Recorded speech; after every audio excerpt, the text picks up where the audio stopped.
This is Inside Indiana Business Radio for the afternoon of Friday, May 12th, 2023. I'm Alex Brown. Omco Solar, which develops and manufactures components for commercial, industrial, and utility-scale solar projects, cut the ribbon Thursday on its own solar array at its manufacturing plant in Pierceton. Director of Business Development Eric Goodwin said the array brings more than just power. The genesis of the Indiana plant came from being able to have a place where we could first show our products, trial our products, bring customers to see our products, and lastly, be able to get the benefit of the solar array to help power the manufacturing plant. The company also announced that operations are fully underway at its second manufacturing plant in nearby Warsaw. Dr. Christina Box, who became a high-profile figure in Indiana during the COVID-19 pandemic, plans to retire as commissioner of the Indiana Department of Health on May 31st. Governor Eric Holcomb has appointed Dr. Lindsay Weaver, the department's chief medical officer, to succeed Box.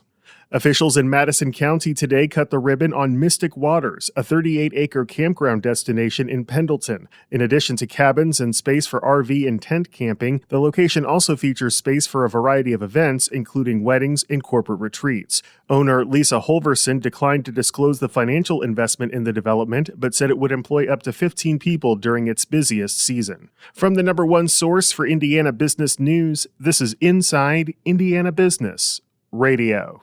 Indiana, it's time to get revved up. Inside Indiana Business is going racing. We'll be at the Indianapolis Motor Speedway for the month of May and take you inside the business of motorsports, from gasoline alley to high-tech race shops to small-town dirt tracks. We'll explore what fuels a billion-dollar industry in the state. Join the entire Inside Indiana Business team from the world's greatest race course for Business at the Brickyard, brought to you by Purdue University. It's checkered flag coverage you won't want to miss. The Indianapolis-based tech startup formerly known as Drone Deck has rebranded itself as Arrive and says it hopes to begin generating revenue from its patented smart mailboxes by the end of this year. Founded in 2019, Arrive's core product is a climate-controlled, secure receptacle for deliveries made by couriers, drones, or robots. It's designed to unlock when a recognized delivery approaches, accept the delivery, and relock until the mailbox's owner retrieves the parcel. CEO Dan O'Toole said the company, which currently has 13 employees, hasn't yet started earning revenue. He said the company should start doing so in the fourth quarter.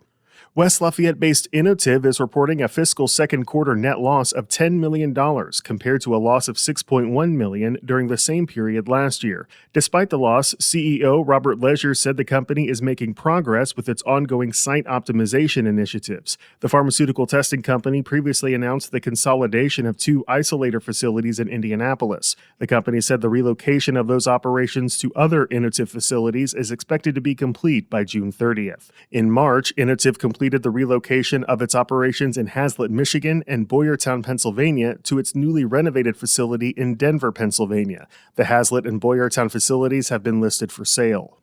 An Indianapolis entrepreneur is raising her glass to what she calls a healthy cocktail, and with big-name IndyCar drivers in her fan following, the new line of business is gaining momentum this racing season. It all started 12 years ago when founder and CEO Beth McCarthy Smith created healthy juices to battle infertility. After miscarriages, surgeries, and fertility drugs, an acupuncturist told Smith her blood was too thick and she needed to change her diet. As part of that overhaul, she began juicing in her kitchen. 2 healthy babies later, she wanted to share her juices and launched Simplicity Cold Pressed Juice, now sold in nearly 2,000 stores. Cold pressed refers to the process of squeezing juice from the fruits and vegetables. No heat is used, which Smith says retains more nutrients.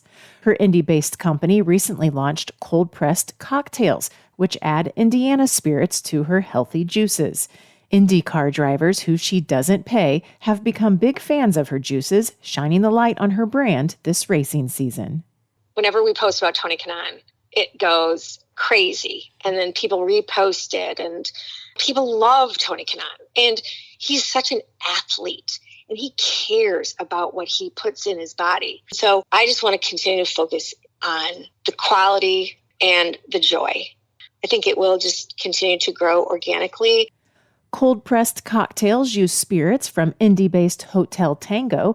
They're sold at Indy area Total Wine locations and specialty liquor stores. Kylie Valletta, Inside Indiana Business Radio. The River Ridge Commerce Center in Jeffersonville and Charlestown generated more than $2.7 billion in economic impact for southern Indiana last year, according to an annual report released Thursday. The business park said the results are underscored by more than $27 million in local infrastructure investments made throughout the year. The report was conducted by Indianapolis-based Policy Analytics. The results show more than 11,800 people are employed on site, up 15% over the previous year, and the Commerce Center supported more than 6,300 regional jobs. Indianapolis restaurateur Tom Batista is this week's guest on the Business and Beyond podcast with Gary Dick, presented by PNC, a weekly conversation with high-profile Hoosiers in business, sports, and entertainment, and beyond. Available now from your favorite podcast provider.